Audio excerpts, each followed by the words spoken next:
welcome to Des Talks, our podcast exploring creativity across Scotland. I'm Susanna Beaumont and I look forward to sharing with you inspiring conversations with some of our most adventurous, curious and brilliant designers, artists, makers and curators. We talk ideas and inspiration, challenges and influences, the contemporary and the historic. And this is the first for Des Talks. This is a recording of a brilliantly lively conversation held at Edinburgh's Fruitmarket earlier this month to mark Earth Day, and two concurrent exhibitions, Ilana Halperin's What is Us and What is Earth at Fruitmarket, and Earth Matters at Inverleith House, Royal Botanic Garden Edinburgh, which I curated with the Botanics. Artist Ilana, textile artist Louise Bennetts, who is showing in Earth Matters, writer and musician Karine Polwart, and Colin Campbell, a soil scientist and CEO of the James Hutton Institute, talk about James Hutton, the Edinburgh-born writer and farmer whose tercentenary is being celebrated this year. Hutton did so much to change our understanding of the ground and the rocks beneath our feet, and we discuss how 300 years on from his birth, this radical thinker is inspiring contemporary creativity. I do hope you enjoy this wonderful conversation, both in voice and song.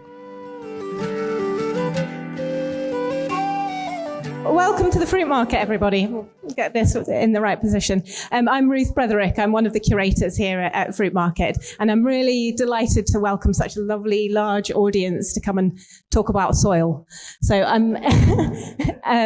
Susanna approached me to talk about both of these concurrent exhibitions, Earth Matters at the Botanics and Ilana Halperin's exhibition here at Fruitmarket. And it's such a wonderful opportunity to collaborate with partners across Edinburgh and think together about things that matter to us. But I'm going to hand over to Susanna for a more detailed introduction to all our speakers. And thank you for being here. Thank you, Ruth.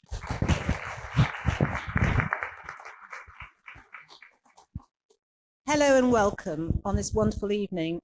And thank you for coming here to celebrate Earth Day. Today is Earth Day, which first started its life in 1970, not Earth, but the Earth Day. So it's wonderful to be gathered here with this wonderful lineup of guests. James Hutton was born 300 years ago this year in Edinburgh. He's the author of the radical, groundbreaking theory of the Earth. And this evening we're going to explore how Hutton stirred in the 18th century minds and dwellers of Edinburgh and the world beyond to think differently about time, and how time predates us and how we have to look past to understand the present and the future. So we're going to be talking geological time, human time, and of course two particular exhibitions, the Hutton-inspired Earth Matters at Inverleith House, and here Ilana's show, What is Us and What is Earth? So I'm delighted to introduce you to, firstly, Colin Campbell, who's the CEO of the James Hutton Institute in Aberdeen, Louise Bennetts, textile artist who's showing at Earth Matters, Ilana Halperin, and delighted to have Karine Polwart, who's the Gavin Wallace resident here at the Fruitmarket, whose work is looking very much at land. So we're going to start with Colin, who is a keen Huttonite, who's done so much to celebrate and spread the word of Hutton in this tercentenary year. And he's just going to give us a kind of overview of Hutton the man, who was born a kind of stone's throw away from where we're working, where we're talking. And also, I also think Edinburgh is a place where there's so much geology. It wears its geology wonderfully on both sleeves. So thank you, Colin, just to say a few words about Hutton. So thank you very much. Can you hear me okay? Good. So the first slide you can see here is the Rayburn portrait of James Hutton. Now you would expect the chief executive of the James Hutton Institute to be a fan of James Hutton. No, you can't. It would help if I switched it on. Yeah.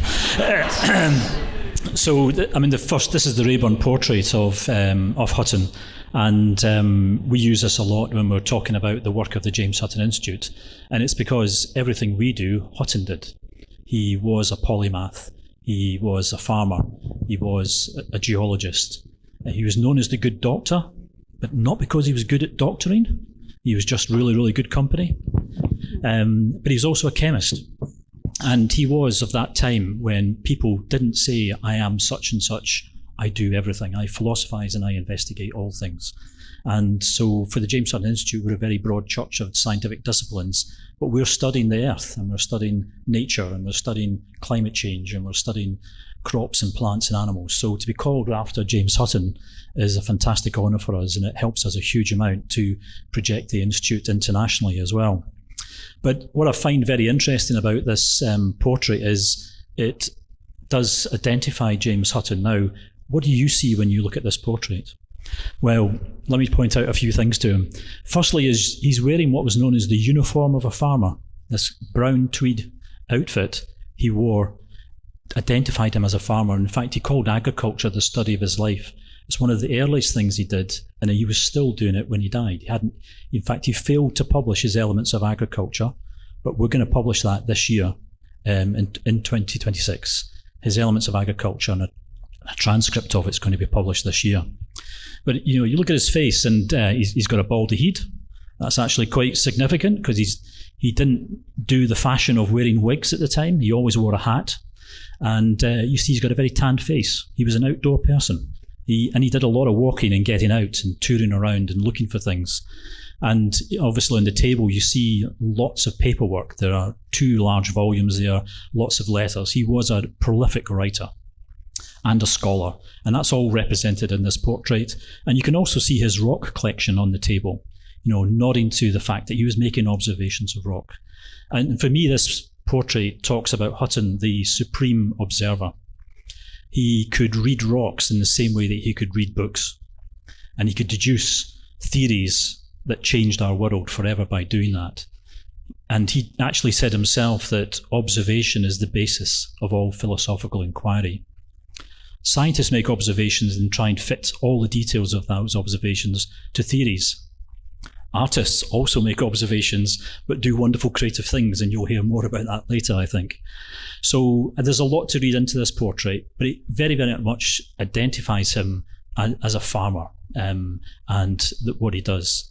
So if we just go to the next slide, yeah. Where was Hutton farming? Where was he? So I was going to come on to this. Hutton, he was very much a son of Edinburgh, did medicine, and although he's more interested in chemistry when he was doing medicine.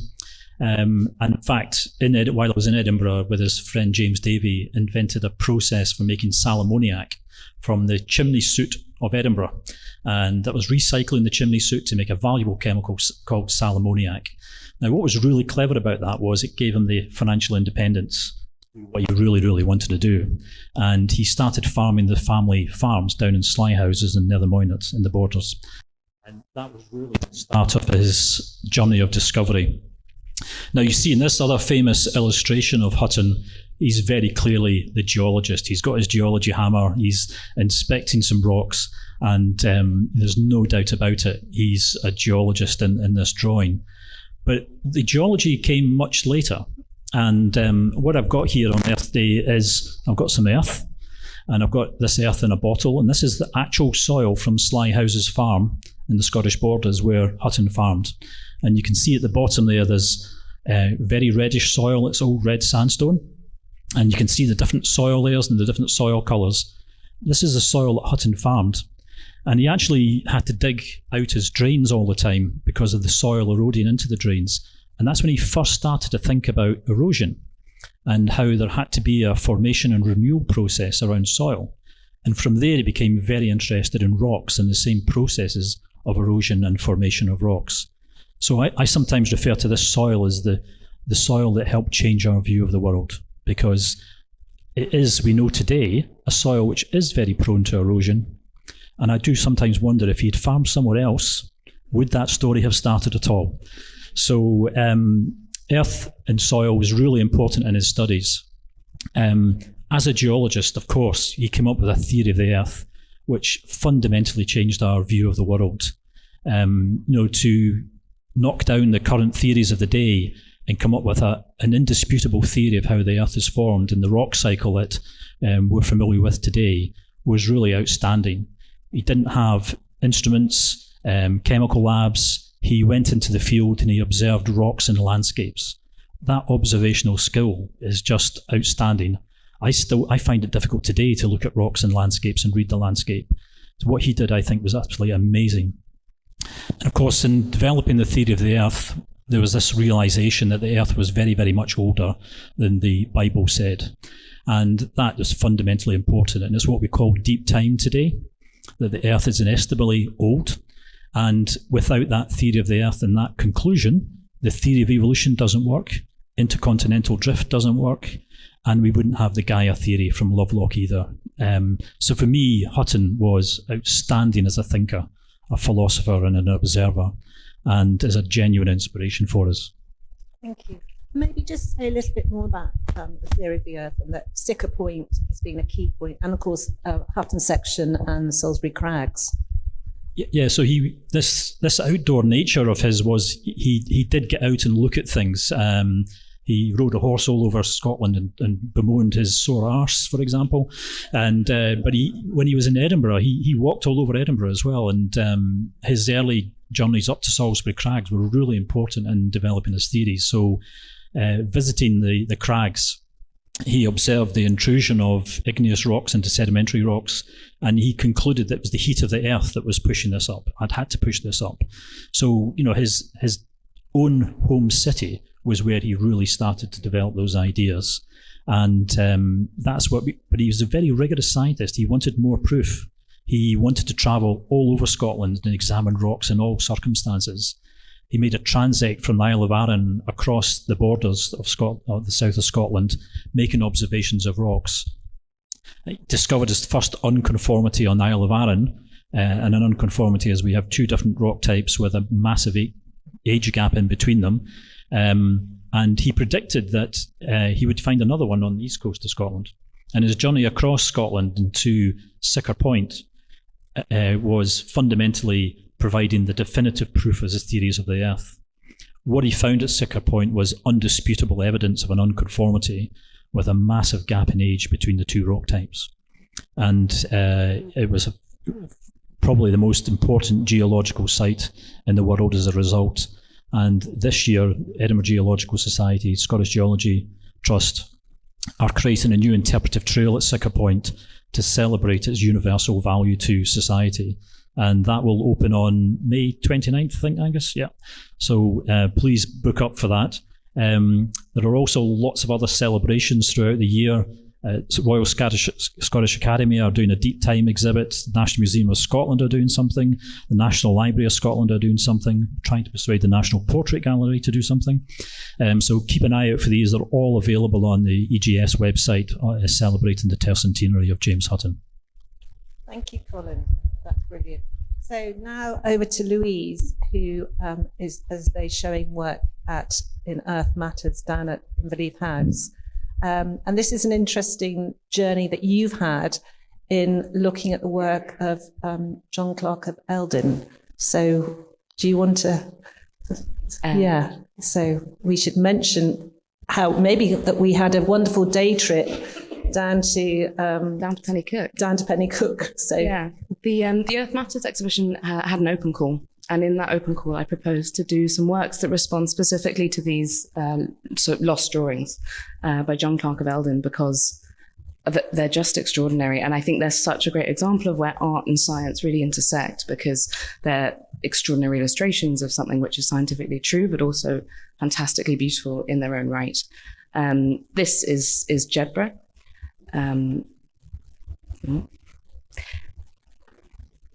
This one is Castle Street, not far away at all. And these are the actual pictures that I took when Susanna and I went, because Robert Clark invited us to come and see them in real life, which was such a privilege, and also extraordinary that they're now in the show in that very first room. This is Castle Street with these three kind of distinct sort of vertical columns that are slightly offset. And then I think nearly everyone's personal favourite. This is the Salisbury Crags, and this was a moment for me, because my thought seeing this was really, wouldn't it be amazing if we could do something that was kind of one-to-one with those two individuals being two individuals who might walk into the gallery? Would it be possible to do some works that celebrate these illustrations, but actually give the audience this first impactful confrontation of something exactly the scale of what Hutton was looking at, that we might imagine being in those footsteps, having that glimpse and trying to understand the extraordinary conclusions that he made. Maybe we should just say that Clerk of Eldin was a contemporary of Hutton's. They studied together at the University of Edinburgh, medicine, and they were often companions. And I like Louise, have always, you can't actually quite see Maisie the dog. Is that Maisie the dog just there? Yes, she's been cut. But I think this sense of, if you try and read Theory of the Earth, it's quite dense. It's quite wordy, and even his friends at the time, like John Playfair, said this is quite hard going, and it takes an artist to make it kind of think, I get it. Like anybody that walks up to Salisbury Crags or to Siccar Point, you think, that same sense of awe, mystery, and how's this made? So I think that's both what we felt at the kitchen table when we were looking at these drawings. Yeah, you can just about see the tablecloth under here. It was quite wild, being so close to them. So I had a bit of a puzzle, because actually this piece was becoming much bigger than first intended. I had at the same time a research story developing, which was this idea of working with earth and soil to stain textile.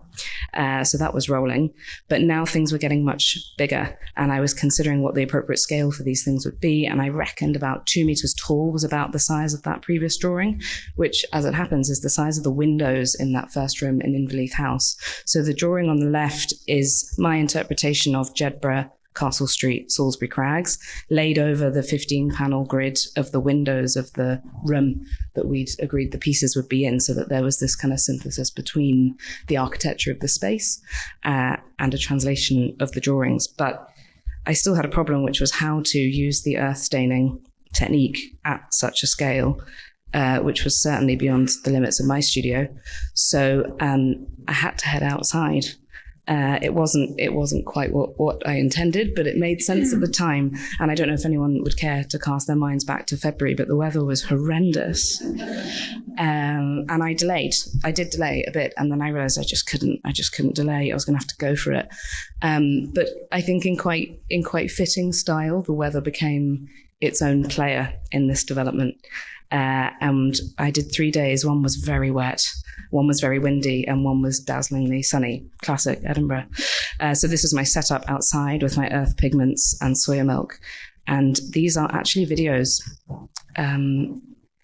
of these fabrics forming themselves with the elements. And like all the best creative endeavors, it was totally organic, really. And the wet days kind of splattered, soaked, sodden, however you want to say it. Interestingly, actually, when you see the pieces, some of the fabrics have these really sharp dribbles, which you would be tempted to think was wet days, but it was actually the driest one, because obviously it dried mid-dribble, didn't even get to the earth. And I just went with it. It felt like this was a totally natural way of working with this material, and totally in keeping with how a geologist might work. And yeah. What fabric were you using? Great question. This is both cotton organdy and silk organza, which take the pigments differently. They also have different levels of translucency, which is slightly clearer in the show than it is in these images.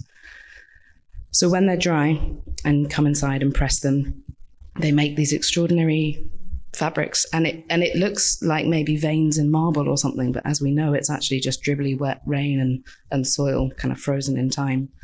And they get stitched then into these pieces, which if you've been to Inverleith House, you might have seen. And we staggered the hangs so that you can walk between them, so that they feel like, I don't know, maybe they recall the pages of the folio, the layers of time. You can see one through the other very intentionally. So you can capture a lot of different combinations going on here. And if you've seen the drawings now, I hope you can see, but this one on the right is Castle Street. It's got the 3 columns. The sweep of the Salisbury Crags is on the left, and Jedburgh's at the end. And of course, through the windows, you can see 2 of those sites, one at a real push. And just the last sort of contribution they give is that because they are translucent, when the sun comes through these windows, it casts really crisp shadows that themselves move throughout the day. And given that the show is on for 6 months, what I find quite satisfying is that the position of those shadows will actually change throughout the room with the changing of the seasons. So they have a sense of temporality to them as well. And the fact, Hutton, did he not write about rain as well? You took the words right out of my mouth, yeah. So, yeah, I mean, what I love about Hutton as a Scotsman, he came up with a theory of rain. And you know, he was genuinely leading as a climate scientist. He thought a lot about the weather. I mean, from a very pragmatic point of view, as a farmer, he wanted to understand the weather. And in fact, Senator John Kerry, when he came to visit to Edinburgh, called Hutton probably the first climate scientist. But the theory of rain, Hutton would have loved the fact that the rain has helped make your artwork. So, yeah, very appropriate. Well, yeah, they're wet-weathered soft monuments. And they share a space with Ilana. And maybe we should just say here, this is the first room at Inverleith House. So we got Ilana's work in the middle, which she'll talk about, but also we got Maria McStay, who made these wonderful vessels. She's a recent graduate from Edinburgh College of Art, but she took bits of kind of beach and stone from Gullen and pulverized and embedded the work with, so it's literally of the earth or of the beach. And also we got a beautiful work by Graham Todd, the late artist who worked from Dunbar. And I was thrilled, Ilana, when we got your parent material and the kind of ripples of the top of Maria's work and the angularity of Louise. So thank you. So over to Ilana now to talk more.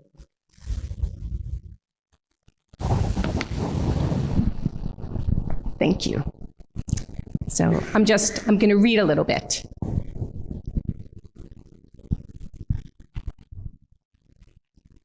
James Hutton helped us to learn how to think in timescales much longer than our own lifespans. This radical geological act is just as relevant today as it was 300 years ago.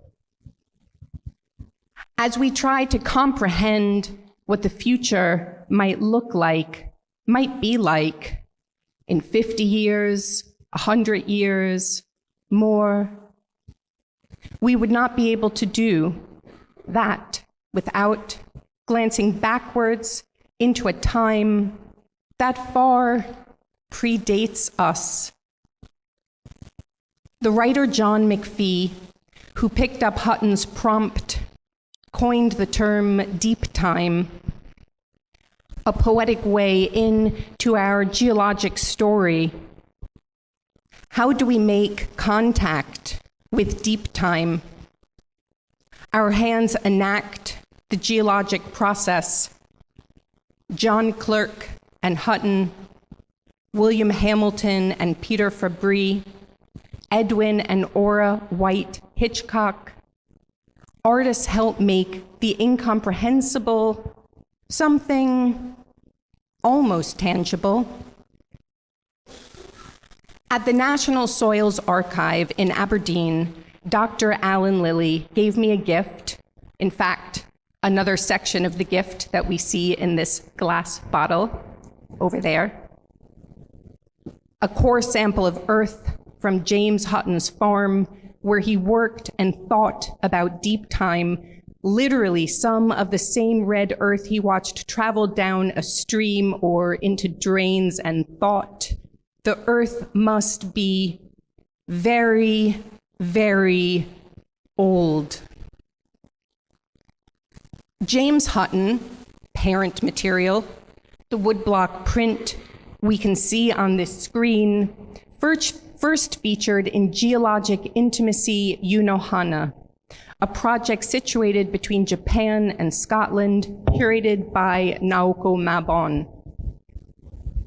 Ultimately, rocks were the first immigrants, traveling across the surface of the earth throughout deep time to meet and form new geologies.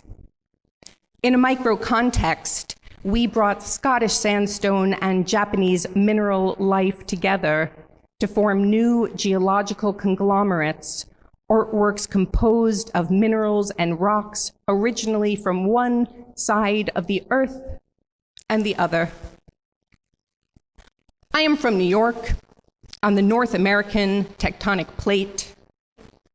Naoko is from Fukuoka, in the middle of the Pacific Ring of Fire. Here in Scotland, on the Eurasian tectonic plate, we assembled a new geological family tree. Just as the works upstairs formed in profoundly different temporalities, the works in geologic intimacy formed in 18 days, in a year, over 10 years. I am 52 years old. The soil from James Hutton's farm is composed of Devonian Old Red Sandstone, approximately 370 million years old.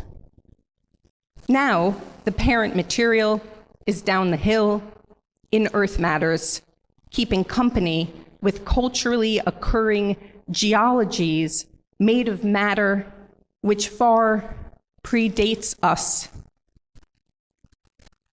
Some years ago, I was on a field trip in Western Honshu with Professor Kazuhira Tanaka, a geologist, alongside Naoko. We crossed prefectural lines from Yamaguchi to Shimane in order to witness a rare geyser. Naoko asked, "Is it okay to look at something in Shimane when we have been invited to make a project about Yamaguchi?"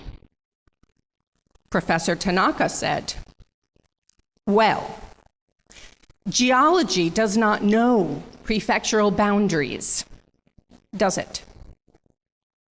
We are part of an interconnected Earth." In a conversation I had with a radical trans rabbi about grief, as now both of my parents are gone, we imagined together that perhaps the ancestors I can learn from now are geological. This feels apt for a discussion about the parent material, about James Hutton, what the father of geology might mean, of imagining a new kind of deep time, generational understanding, an active process of conjuring our potential future together.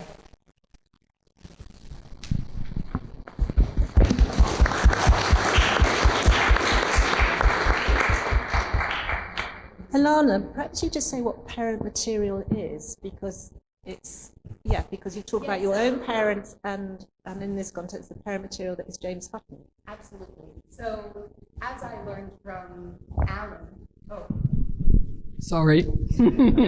screaming. As I learned from Alan Lilly when Naoko and I visited him at the National Soils Archive, which I highly recommend a visit to because it's very beautiful. It's a library of soil. Even the concept is beautiful. And so the parent material, Alan explained, and Colin has also explained, in this glass bottle, which is gorgeous. Here we have it in physical manifestation. So that red layer, we could say strata, at the bottom of the bottle is the parent material. And I'm going to ask Colin to describe a little bit more what that means. But we find literally exactly the same material and the same layers in this woodblock print that we're looking at. So each block of color in the woodblock print is from a layer within the core sample. And I like to imagine that the parent material is the foundational material that leads to everything else. And as James Hutton is known as the father of modern geology, I found that that was a very beautiful link between the two. And again, thinking about expansive notions of family, intergenerational parent material in this kind of core form feels very evocative and apt. But Colin, maybe you can explain to us a little bit more about the parent material, please. So I'll do my best. Yeah, obviously soil is a mixture of mineral and organic matter. And the mineral matter comes from the underlying geology. If you look at a soil map of Scotland, it looks pretty much like the soil geology map. You can see the underlying geology in a soil map because the fundamental rocks underneath are what make that soil. But it gets modified over time, over very long periods of time, by the wind and erosion, by the action of microorganisms and plants, and in particularly plants. The plants that grow in the soil start to modify the topsoil. So you'll see here the influence of the plant in forming organic matter in the top starts to create this brown colour. But within all of that is lots of organic acids which leach through the soil and start to modify the soil. So you start getting different colours in different layers. Now this is a representation. You can see there's lovely straight lines. One of the things I love about Ilana's work is that she's got lots of little wavy lines between the different horizons, and that is the reality in the field, that you see these huge variations across the different depths and horizons in the soil. So it's a complex process perhaps, which takes a very, very long time, but that parent material, that underlying rock, modified by the action of plants, microbes, time, and water, etc., is how we end up with the soils that we have today. Thanks, Ilana. So over to Karine. Thank you. I love this. This is like one of my favourite nights out. So I'm a writer and a musician, and my background in music is in folk music and traditional music. So I'm already wired to think about time, because so many of the songs that are in the traditional canon have been around for hundreds of years. And if you want to take geological metaphors, they have eroded and weathered and been transmitted and moved and changed their shape through many, many generations of people singing them. So I'm already thinking about generations past, not quite in 370 million year terms, but certainly in multiple generations. And I'm also interested in the idea of generations as they go forward as well. I first came across James Hutton through my dad. My dad is curious about everything, and he's an avid reader and collector and thinker about many things. And we were on a family holiday to Arran when this is a classic Polwart extended family holiday, where my dad gives an illustrated lecture at Newton Point near Loch Ranza on Hutton's unconformity. So I was really fascinated by that. And he also has a copy, a folio copy of the Eldin drawings with tracing paper layers in between, which I thought were just really beautiful. So I was already quite beguiled by the story of Hutton and the idea of deep time, and by the actual drawings that represented that as well. I also live just where the Borders and Mid Lothian and East Lothian meet, and I walk a lot along the East Lothian coast, so I often walk down to Siccar Point. It's a beautiful place to go for a walk, not necessarily accessible. My first trip down to the actual point last year was with Angus Miller. But it's a gorgeous place there, and I'm fascinated by the rocks and that kind of craggy edge of the East Lothian and Borders coastline. And if you go to Siccar Point, not only is the promontory itself fascinating to see, but it's a really amazing coastline. If you look northwest from Siccar Point, what you see on the horizon line is, framing the vision, you see North Berwick Law, and you see the Bass Rock out in the Forth estuary, and then in the foreground you see Torness nuclear power station, and you see the Tarmac cement works just beyond Dunbar. So Scotland's only cement works is there because of the limestone deposits that are at that part of the coast. And that coastline fascinates me because you get this sense of looking backwards in time, 370 million years, these lumps of faunalite that are the North Berwick Law and the Bass Rock, and then you get a sense of human impact now and into multiple hundreds, thousands, tens of thousands of years when you come to the matter of nuclear waste. So it's a landscape and a horizon line that's got a lot to say about time and how human time is situated in it. And I'll just say one other thing. I'm going to share a little bit of story and music that I wrote that's inspired by Siccar Point. But I'm not going to show the image that I showed because actually it's incorrect and I don't want to fess up to my poor annotation skills. But another thing that connects to my interest in folk music is that it's just to say a little about the time that Hutton lived here in Edinburgh and the circles that he moved in. In fact, would you, if you're willing to kind of like let me away with just incorrect annotation. Could I show you? Colin and I were joking about the fact that only non-visual artists would like have the absolute balls to kind of write all over a painting. So this takes place just 15 minutes from here. It's an imagined scene written after an event which did happen in Sheen's here in Edinburgh. And it happens at the house of this guy over on the left here, who's Adam Ferguson, who was Professor of Philosophy at the time at Edinburgh University. And you'll recognise the guy next to him, I'm sure, Robert Burns. He was a bit of a superstar at the time. The young lad who's facing off at him there is a 14-year-old Walter Scott. It's the only time that Walter Scott and Robert Burns ever met, and it made a really big impression on Walter Scott. He wrote about it later in his memoirs. Other figures in the scene incorrectly annotated are Joseph Black, who was Professor of Chemistry at the time at Edinburgh University, Adam Smith, who doesn't need any introduction, I don't think, and James Hutton. And I'm just saying a bunch of women at the back that never get their names credited, because of course they didn't have any ideas. Anyway, what's really interesting to me is that there's this, at that time of the Enlightenment in Edinburgh, scientists, it's not just that the scientists themselves were polymaths and kind of traipsed across disciplines, but they were friends with musicians and writers and visual artists, and there wasn't this, and that's what I love about tonight, I think, and I love about things like this, is that I think that's really important, is that there aren't these boundary divides between disciplines. So that was very much Hutton's social, cultural experience, was that he could hang out with Walter Scott and Robert Burns on a night. And the Robert Burns connection is relevant to the piece that I'm going to perform for you now, because there is a supposition. I'll just read you the first two lines from a beautiful Edwin Morgan poem, which is kind of inspired by this meeting. The first two lines go, James Hutton, that true son of fire, who said to Burns, "Aye, man, the rocks melt with the sun." And the rocks melt with the sun, in case it's not a line that's known to you, is a quote from Robert Burns's My Love's Like a Red, Red Rose. And if you know that song, go and listen to it again tonight with an ear for the possibility that Robert Burns had borrowed some of his imagery from this soiree at Sheen's with James Hutton.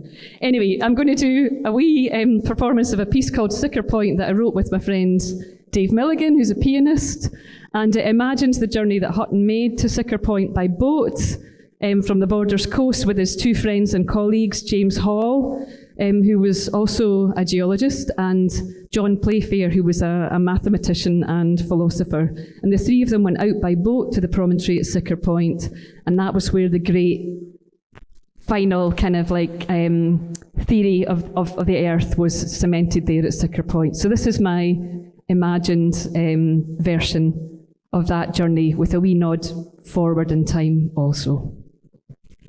That's your cue, Matt.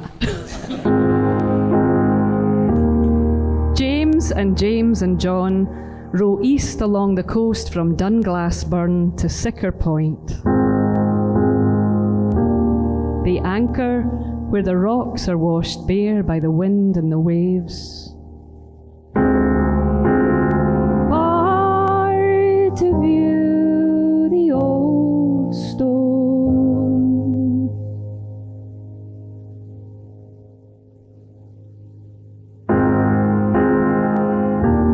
Sharp grey ribs rise up through sedimented bands of red sand.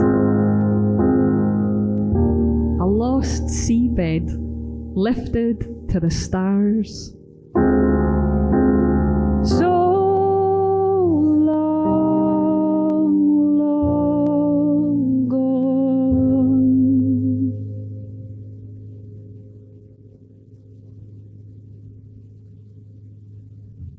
Tell this time to the ether.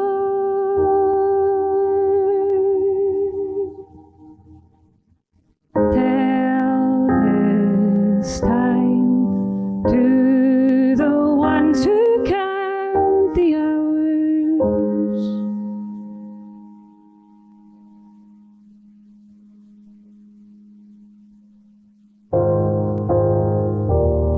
The three men find no trace of a beginning, no prospect of an end. Deep and deeper, it lies beyond their giddy measure. In the old sandstone.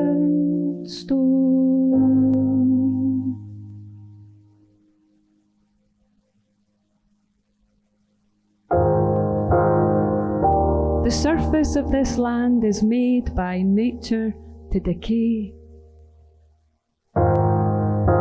Dust cleaves to dust, and then it's blown away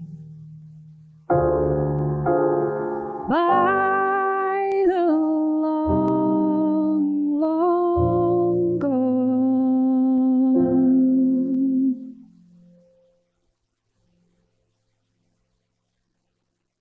Tell this time to the ether.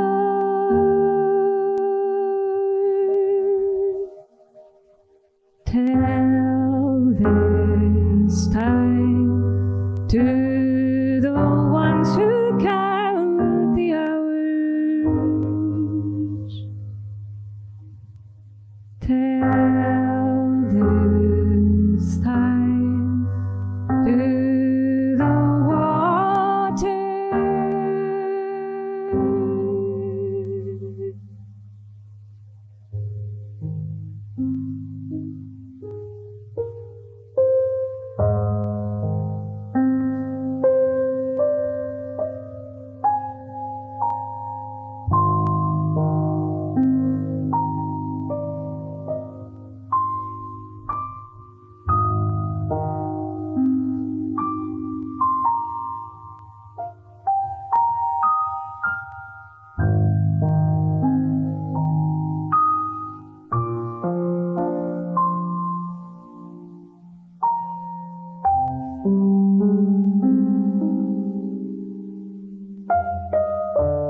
Only one thing is sure. Everything dissolves and disappears. Tears and diatoms, walls and bones and oceans. The earth is never still. It's never still. Even rocks melt in the sun.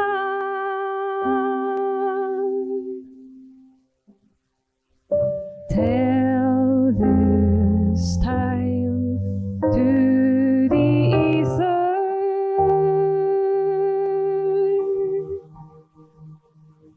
Tell this time to the ones who're still to come.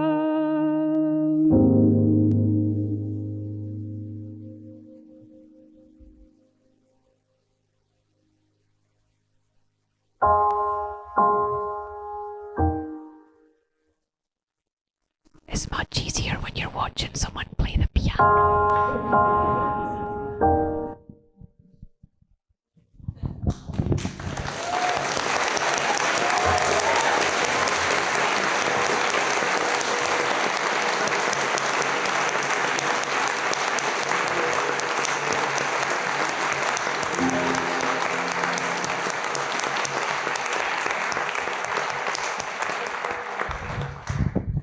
Thank you. That was really beautiful and moving. But when did you write that? How in your history of going to Arran and I didn't write that until it was 2021. So I guess it was just, I took to going along the East Lothian. I became obsessively interested in the East Lothian coast when you were allowed to after COVID, because I'd obsessed over the bit that I was allowed to walk in enough, and it felt exotic to go to Dunbar or Torness. So I got in a real furrow of, and I guess because time was so weird then as well, that felt like the moment. I'd known about it for much longer, but that felt like the moment where I really felt like I wanted to tell that story So it was made from an improvised piece that Dave had made, and I responded to the sound that he made, and I said, I think this is the story of James Hutton going to Siccar Point. So we kind of recrafted it into that piece. Because I love that John James, that sense that we're kind of part that they're pals. Yeah, exactly. Do you know what I mean? Yeah. There's something really interesting about that, and I think maybe because there'd been a familial connection to finding out about it as well. And I just wanted to mention one other thing, that piece has inspired a radio programme that will come out in the summer on Radio 4. It includes an interview with Ilana and with Angus Miller and with David Farrier, the Professor of English and writer, who's actually got an event of his own on just now about at a Portobello Bookshop. Each of them talking from a different perspective about Siccar Point and about deep time and human time. And that's going to come out on Radio 4 in August this year. Oh, brilliant, thank you. I just want to come back to you, Colin, just to go back to Hutton the man and his elements of agriculture, which you said, which we're very lucky to have down at the Botanics at Inverleith House on loan from the National Library of Scotland, courtesy of Edinburgh Geological Society, how key that was, because you said at the beginning that part of his whole life was the soil, the ground beneath his feet. Can you just say a little bit more about that unpublished manuscript that was written by or dictated to his sister Isabella Hutton? Yeah, so the manuscript is, unfortunately, he didn't finish it before he died. And it does look unfinished at the very end of the manuscript. You can tell he didn't quite finish it, but he was not far away from it. So a chap called Professor Alan Werity has transcribed it from Scots into modern English so that we can all read it. And believe it or not, a lot of people are really interested in it because it will be the first time it's been very accessible to people to read about what he was doing. And he studied everything to do with agriculture in it. He worked really hard on the farm. He complained about becoming brutish because he was doing hard physical labour. And I like to think that actually maybe inspired him to think about land economy and the relationship between workers and bosses. And he did write about that in some of his other work as well. And obviously the weather has a huge impact on farming. And he really started to think about how important that was. He developed a concept of the number of heat days that you need for a crop to start growing. He experimented with different crops. He wrote a whole chapter about potatoes, which had only really fairly recently come into Scotland. And he could see how that potato crop was going to transform the fortunes of the poor because it was such a good food. And if you remember, agriculture at that time was trying to grow food to feed the workers of the Industrial Revolution. And it was the lamb and the food that was grown on the farms that really fed the Industrial Revolution. Most people think it's coal. It wasn't. It was the food that went into the workers in the Industrial Revolution that fueled the Industrial Revolution. And he was very driven to find pragmatic solutions to things. He was trying to solve the problems of the day, not do highfalutin science. It just wasn't his nature. He was a very humble person, a person of the people in many ways, a bit like Rabbie Burns, actually. I can't imagine they didn't meet and get on. Both of them farmers, both very sort of grounded. If they met, they would have long conversations. And actually, there's lots of other evidence about how they swapped ideas as well. I can give you as well. So, it was a fundamentally important part of his life, but it was that link into the geology through the soil which kind of launched him into something much, much more important around understanding something so big as the Earth system. So it was the start of the much higher scientific endeavour that he ended up doing. And I find it hard to imagine there are many scientists in Scotland who beat James Hutton and James Clerk Maxwell in terms of their impact on the world. And to think that all started from agricultural studies and being a farmer, with a hands-on farmer, but somehow he elevated his thinking into coming up with a theory of the Earth. I find that incredible. And why lots of people have asked me, and probably all of us, do you think Hutton is not so well known? We're making him more well known this year and celebrating him through the work of artists. But any ideas? Yeah, I think there's a number of possible reasons. He was quite humble, and he wasn't. He had many, many famous friends who he was very popular with, and yet he was buried in an unmarked grave in Greyfriars Cemetery. I don't think he was really part of the Edinburgh elite. You know, he was the son of a merchant, but he wasn't quite up there with the others, I think, in that regard. He did write very scientifically and rigorously in a way that only other possible scientists or others were interested in. Probably didn't do him any favours until Playfair came along. He spoke Old Scots as well. Yeah, and this is where, you know, we know he was very much a man of the people. He, unlike some of his other contemporaries, he didn't go and get elocution lessons to speak proper English. He continued to write and speak in Scots. And I think that again testifies to the fact that that's what he identified as, but it probably didn't help him in terms of promoting himself internationally. But I think there's another reason why he's not so famous. He's actually probably better known in the United States of America than he is here. And when I asked some friends about why that was, and they said, well, that's because the Scottish Enlightenment is taught in every school in America. It's not taught in Scotland, which I find is incredible. I think you can take it as an option in year 6 of history. And the other option is to study the Nazis. Guess what most people study? You know, so I think we're letting ourselves down, not just about James Hutton, but many of the Scottish Enlightenment figures. And I think today there's a bit of a backlash against many of them, because some of them did have quite objectionable ideas about slavery, and we're almost scared to talk about it. You know, and I think that's a big mistake. We absolutely should be talking about it, no matter what they said, what they did. We should be talking about it, and it was a unique time where great advances were made in our thinking. Thank you. But Ilana, growing up in New York, didn't you come across in the local museum or the New York Museum, didn't you come across Hutton in that? No, okay, I thought you came, but there was something in there's something about I'm sure I recollect.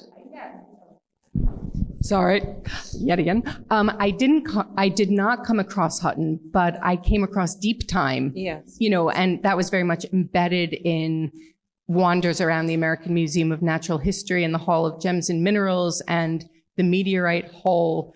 And so ideas of deep time, I mean, this is the thing that I think is also very interesting. Ideas of deep time spread across the surface of the earth, but not Hutton as a kind of originating thinker around that in the same kind of fluid way.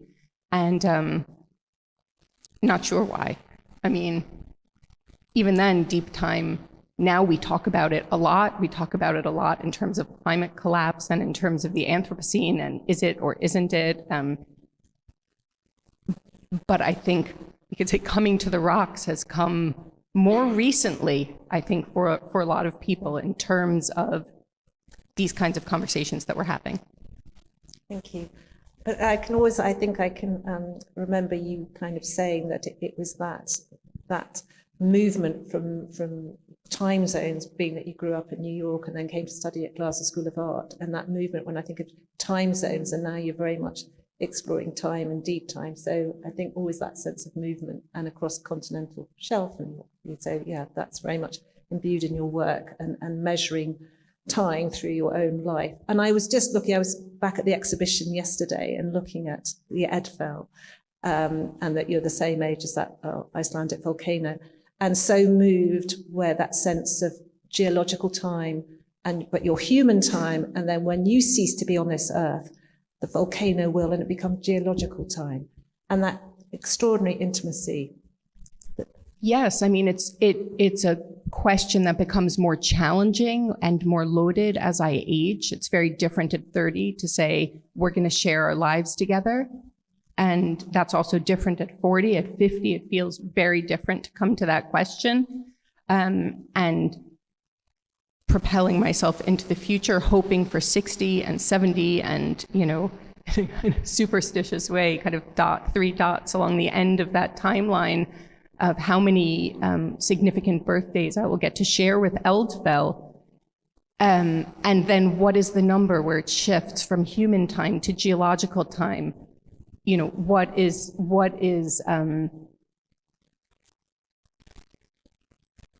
the leap that we have to make to connect into it? Thank you. Well, that was brilliant, but I just wondered if any questions or comments or queries from anybody in the audience. So you might want more explanations from Colin on parent material or Hutton's writings, or ask a question to Karine. Oh yeah, there's one over there.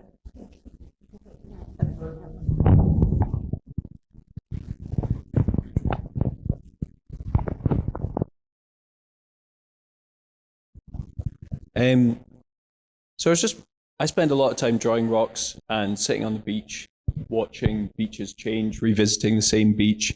There's one in Arbroath I go to all the time, and every time I go back I see that the sands have moved, that the beach is different. Surely people must have done this for all of time. I know, like for James Hutton, he sort of railed against whatever, the earth beginning 400 years before Jesus was born at 9 a.m. or whatever it was. Would he also rail against the study of geology beginning at James Hutton?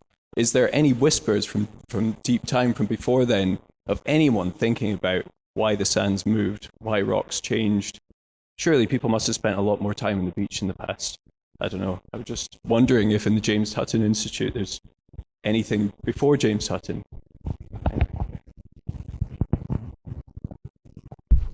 James Hutton Institute don't study beaches, unfortunately, but I take your point. I think that the first thing maybe to point out is that James Hutton didn't actually rail against the Bible or the teachings of the Bible. All he did was present his thesis. He was actually quite religious and a theist, and he had no conflict between faith and religion and rational thinking. He didn't see a conflict there. Other people used what Hutton did to kind of amplify this contradiction with the Bible. So it's a bit, you can't lay that at Hutton's door himself, I think. But I guess the point you're asking about is, and I'm trying to buy time to answer you properly, is about, how come nobody's done this before? In terms of the fact that you do it today, people must have done it in the past. I totally believe that. And that actually was one of Hutton's great beliefs, was that what he saw today has always happened in the past. So why didn't it surface somehow or other? That's understanding. Of course, you do find people before Hutton talking about the stratigraphy of rocks, but there wasn't a lot of stuff written down. And I think that's the difference, is that over time, people started to record their observations, they were doing drawings, and the whole scholarship was developing, and it's always very easy in the West to think we invented everything. For all I know, Chinese philosophers could have been doing this 7,000 years ago. I just don't know. So I'm open to the suggestion that others might have done that in the past, and it's a lovely question. So thanks very much for it. Can I say something about that as well? Because I think people did do that. They didn't call it science, because there's cosmologies and mythologies and legends. Scotland is, like so many of our folk tales, are about geological formations and what the story is behind how they came to be. So I imagine people have always asked those questions, but just had different frames of making sense of things. So in a way, it's almost like the question is almost like, why didn't science, as a way of thinking about the world, emerge earlier? Because in a way, the Hutton's ideas of geology are fermenting at the same time as science is just beginning to take hold as a kind of way of inquiry, if you know what I mean. But the world everywhere is full of people trying to make sense of why geological entities are as they are. That's what all our old stories are, I think. Yeah, I think Karine's made a great point about the development of science. I mean, actually, one of the things that we should be grateful for James Hutton for is the formalisation of the scientific method. So that, after he had started to think about the theory of the earth, he was starting to think there has to be a general methodology for using science to explore things. And in his principles of knowledge and rational reason, he formalised the scientific hypothetical method. That you made observations, you had a theory, and that theory had to explain all of those observations to be right. That tells you that the scientific thinking was at a very early stage. And he'd never identified as a scientist.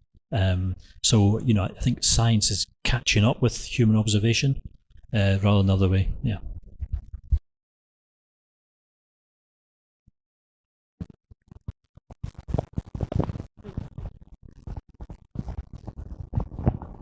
Hi, this is a question for Colin. With the new book from James Hutton on agronomy, are you seeing any parallels with regenerative agriculture? I mean, assuming he was really obsessed with soil health and soil on the farm, and I imagine there could be some similarities. Yeah, so again, I think he was ahead of his time in terms of understanding soils. He totally appreciated that there were different soil types, for one thing. Even most people think there's one soil type. If you ask my colleague Alan Lilly, who's worked with Ilana, he'll tell you there's 600 soil types in Scotland alone. And he totally got that, and he totally got that the weather and the climate and the plants that grow in it change that soil type. What he didn't include was the biology, because of course there wasn't really an understanding of microorganisms and the role that they play in soil, and so he didn't really include that in his soil formation thinking. And as a soil microbiologist, I could tick him off and say, you got that wrong, or you didn't know, but that would be really unfair, because how would he know? Microscopes weren't very common. That understanding hadn't really come. Louis Pasteur hadn't discovered cells, so I think I can forgive him for that in terms of that. But the diversity of soils is a really important part of soil health today. We know that every soil type has a personality which behaves in a particular way. You can't treat them all the same. You have to adapt the management to fit the soil type and to get the right kind of soil health. So he almost got it all right, but not quite.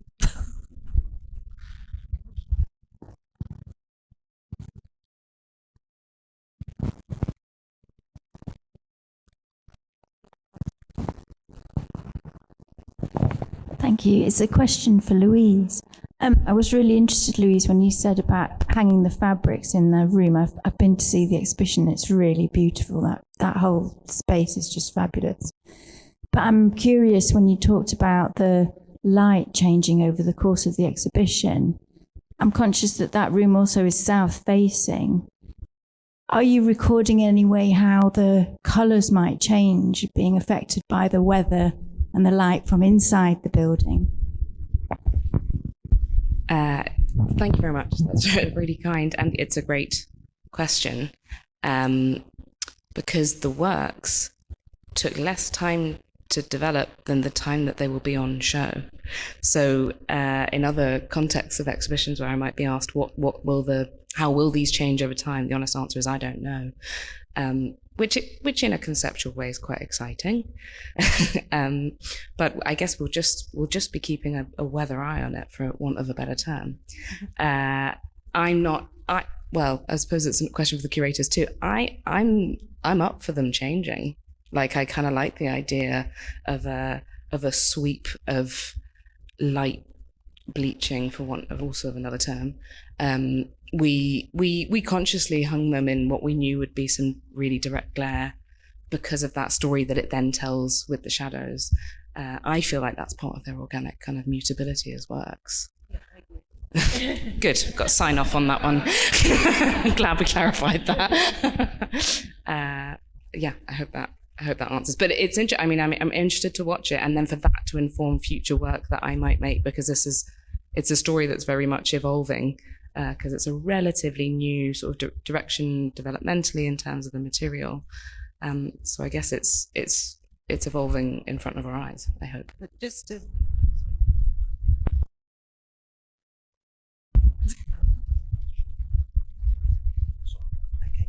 just to say what I found interesting when you were working within that space, that beautiful space, which again is the 18th century, and I like to think it's the same age as Hutton, and he might have popped in when it was a private dwelling, but the size of the windows, you very much echoed that in the size of the work and your sense of agricultural, architectural space.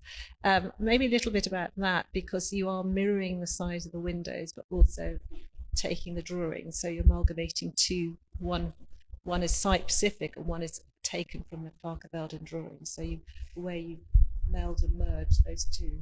Yeah, I mean, I think it sort of explains itself when you see them in situ, this proportional relationship. And I love the idea of the window being this kind of vista, but it's a view out, it's a view in. And it was, to me, it was the obvious thing to do, to work with the proportions of the space. And it was a commission, and we worked together on it, and it felt like the kindest, most collaborative thing to do, to bring the building into the very design of the things. And whether or not anyone would know that walking into the room isn't the point, but the point is it creates, I think, a feeling of calm because they're in sympathy with each other. Maybe it's just me being forensic and nerdy, but anyway, it's satisfying once you see it, I think. Yeah, and as we said, that now that the leaves will be coming out, you might not be able to see the Salisbury Crags unless the Botanics agree to chop a tree down for a sight line.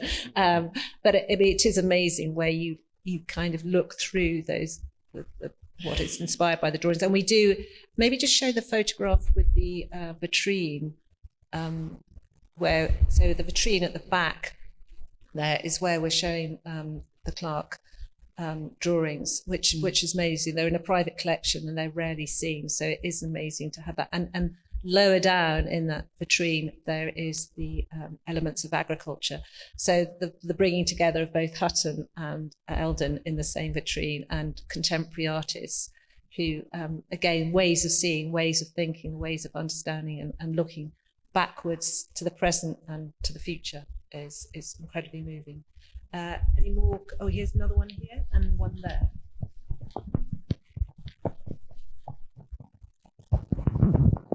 Yeah, thank you very much. I'm just thinking, I mean, Hutton, looking back to him and his amazing discoveries, and looking back to deep time. And I'm just wondering, what would he think? This is really addressed to any of the panelists. If he were here now, looking at Ilana's show, the Inverleith House show, your talk about him, I'm just kind of curious about how he would, as a sort of farmer, Renaissance man, stroke genius, stroke artist, make of all of that. So, yeah, thanks.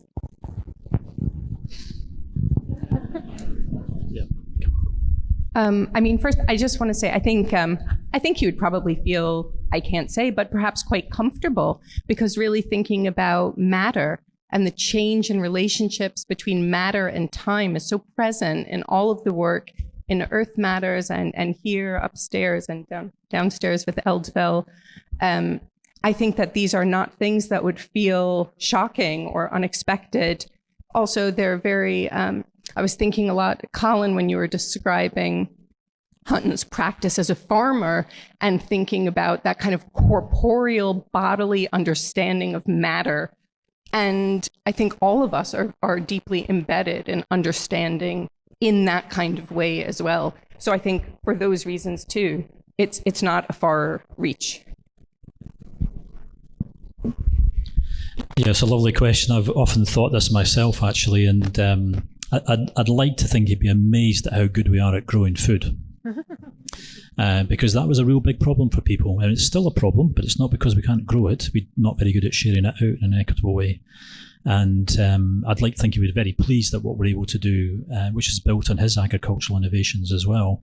There's a really interesting thing that his great friend Joseph Black discovered CO2.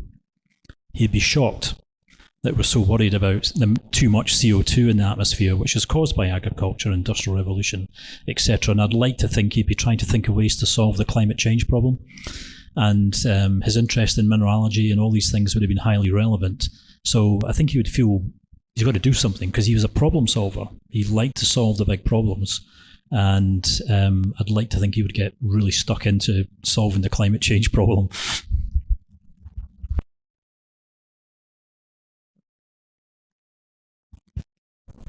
No, he might want to go for a drink afterwards.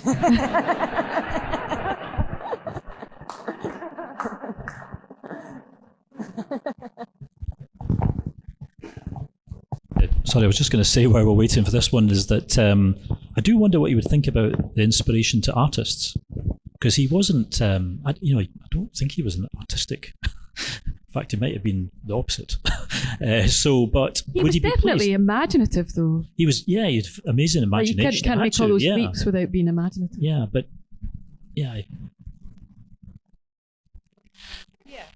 Yeah. Yeah, I mean, yeah, you can't kind of assume he wasn't very good at drawing. But he may have appreciated the importance of drawing. I just wanted to say something to Louise, because I spend one afternoon a week in Inverleith House, often in that room. And the questions I get asked is, how are the marks made? So I looked up about the pigments you use. They may not bleach if they're inorganic, but they do notice the windows. Maybe because I point it out. But many people will have left being aware as they look out the windows that the size of the panels echoes the proportions of the windows. So I just wanted to let you know it doesn't go unnoticed. Well, that's a joy, thank you. But you know what, interesting, something I learned tonight, which is another funny detail, is that last image that you showed, Karine, in Sheens, well, that's where they were painted. That's that garden, that back garden is a tenement garden, the Sheens side of Marchmont, which is quite extraordinary. And I guess in terms of, I don't know what they might think about what we're making of the Hutton work today, but what I guess this idea of discussion and creative exchange, obviously much has changed, but some things are the same, and that creative collaboration is still burning. The other thing they notice is the nature of the marks. They're not forced by human hand, they're made by the materials themselves. I emphasize that because I've made oil paintings in the same way. So a lot of what you put into it is appreciated by the viewers.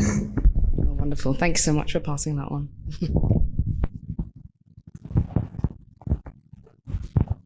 A question for Karine about your artistic practice. Hutton, when he talks about religion, said, the earth was so amazing, he couldn't believe other than it had been created by God for man, as a place for man, so he had dominion over it. And, as Colin said, he saw it really as a collection of minerals rather than a living biological system. And he didn't know that, man had actually evolved to be part of that living system. And we now know that we are part of, a whole living system. And to some extent, we are minerals on the move ourselves. All our being comes from the earth, one way or another. In your practice, as it were, as a rock musician, do you?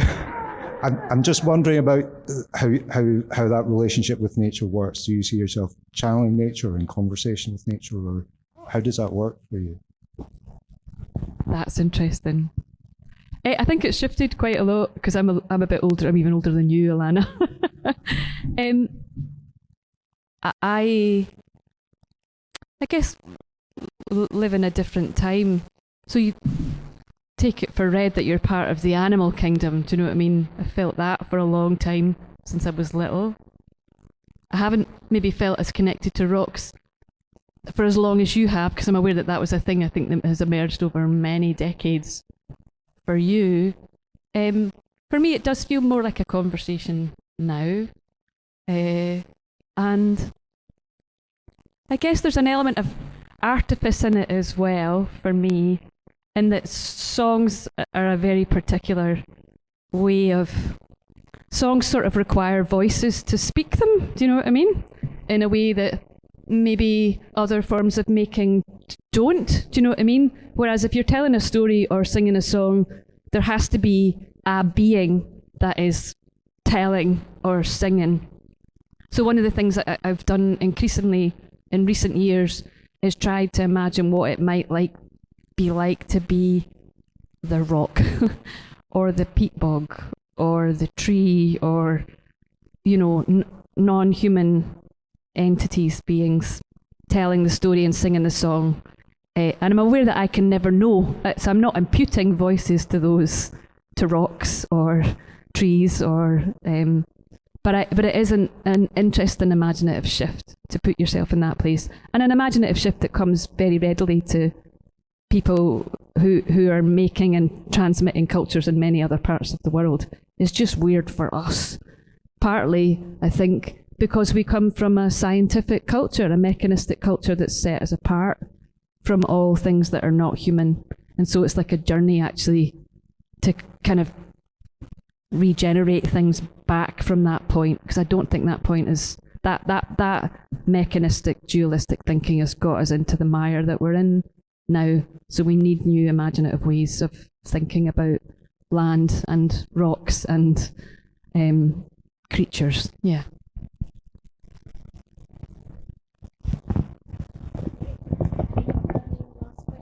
Any burning last questions? No. So I would just like to thank so much for such a warm, insightful, heartfelt conversation, Karine, Ilana, Louise, Colin. I would just like to say that Earth Matters is at Inverleith House until the 1st of November, so lots of time to see the sun shifting and discolouring, maybe, or changing, evolving Louise's work. Ilana's show here, What is Us and What is Earth, runs till the 17th of May. Do, as Colin said, take a look at the jameshutton.org website to see other events.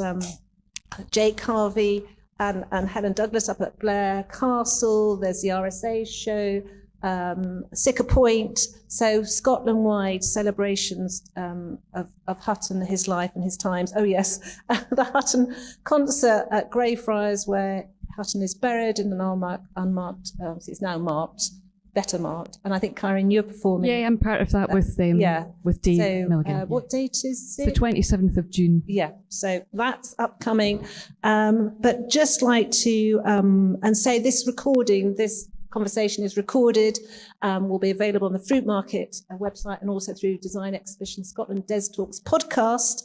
But I'd like to thank you all for coming. Thank Ruth and everybody at the Fruitmarket for having us all. Can I be just really brazen and self-promotional? Yeah, go on. Just that I have a theatre show that takes an animistic perspective. It's connected to Inverleith House and the Botanics because it's the story of the old sable palm at the Botanics. And it's a show called Windblown, and it's on at the Lyceum Theatre in Edinburgh next week between Tuesday and Thursday. And it's with Dave Milligan, who co-wrote the Siccar Point piece. So there's a bit of animistic land and life collected storytelling. Thanks. Thank you. No, I saw it. It's beautiful. So yeah, thumbs up from me to go and see. I'd just like to thank also Edinburgh Geological Society for supporting this talk, to the Botanic Garden Edinburgh and to the Fruitmarket. And here's to Earth Day, and for you all for coming. Thank you so much, and go forth and enjoy this earth. Thanks so much for listening to Des Talks with me, Susanna. Please do spread the word, share, subscribe, rate and rave. We really want to share these conversations far and wide. And don't forget to explore our previous podcasts, such as Viv Lee and Jonathan Wade talking clay and the making of Earth Becoming for Earth Matters, or a conversation about the work of Donald Locke, the Guyanese artist who studied at Edinburgh College of Art in the 1960s, whose solo show is currently on at Camden Arts Centre in London. Huge thanks to musician Malin Lewis for cycling, which accompanies Des Talks, and Ryan Scott Media for production.